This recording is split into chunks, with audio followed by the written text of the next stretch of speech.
an overview. So Bolton established Mockingbird in January 2025, which is to support in-house carers and children in their care. The first constellation is running really effectively. Early indications of positive impact, which includes cost avoidance in terms of young people avoiding going into residential placements, the essential support to retain in-house foster carers, alongside better outcomes for children and young people remaining in Bolton and within a family setting. We can evidence a cost avoidance over 12 months so far of nearly £980,000. Yeah, sorry, I've read that wrong. Foster carers feel supported by Mockingbird. The way that figure is calculated is by a tool that is provided by the fostering network that is purely for Mockingbird programmes nationally. Foster carers have felt able to stretch themselves and take placements that they wouldn't have felt able to manage previously, and would typically have resulted in placements in high-cost residential, purely due to sufficiency of both in-house foster carers and IFA placements. So it's not only helping to avoid costs with placements, but also build a strong fostering community, aid retention, and building a stronger reputation for Bolton in terms of recruitment. So due to the early success of the first constellation, there are fostering households ready and waiting to join the next if approved.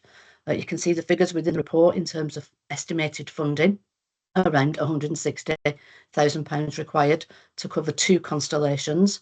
Predominantly that is around staffing time. So while the liaison worker can manage both constellations, we would need an additional home carer. There is £40,000 available via the DFE and GMCA, which could be put towards the costs, but we're still working through some of that. So today is about approval for the Mockingbird constellation for an additional 12 months, but also to expand to a second constellation. Okay, thanks. More than happy to take any questions.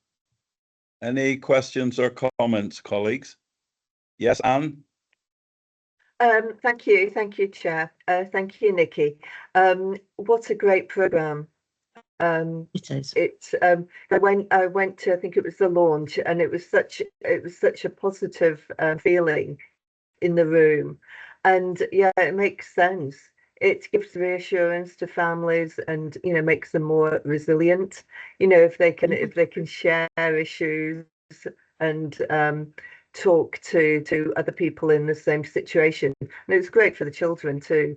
How many families in the report? I think it looked as if you were going to include a number, but there was no number of how many households would be interested in joining the second constellation. Well, currently we would put 8. The first constellation has got 8 fostering households around the main hub carer, and we'll be looking to do that as well. At the moment, we've got 5 that are really interested in doing it, given the success of how it's been. I guess it's almost akin to kind of seeing an extended family. So aunties, uncles, that kind of thing that you would, share days out, or you would have children for tea or even overnight.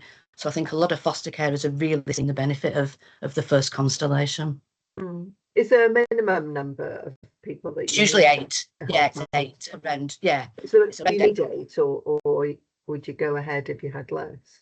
We would go ahead if we had less, but the aim is for 8, because the aim is to stretch it as far as we possibly can across all of our fostering services, really. Thanks, Anne. Anyone else? Any comments, questions? Okay, I'll have you get as much as possible, many as possible. Thank you. Thank you. Thanks, Councillor Galloway. Okay, very well. I approve the funding for the first Mockingbird constellation and agree funding to develop Mockingbird constellation number 2. And I think now, Sue, we need to go into camera. Yeah, just bear with me. I'll stop the recording. Thank you. And it's saving it.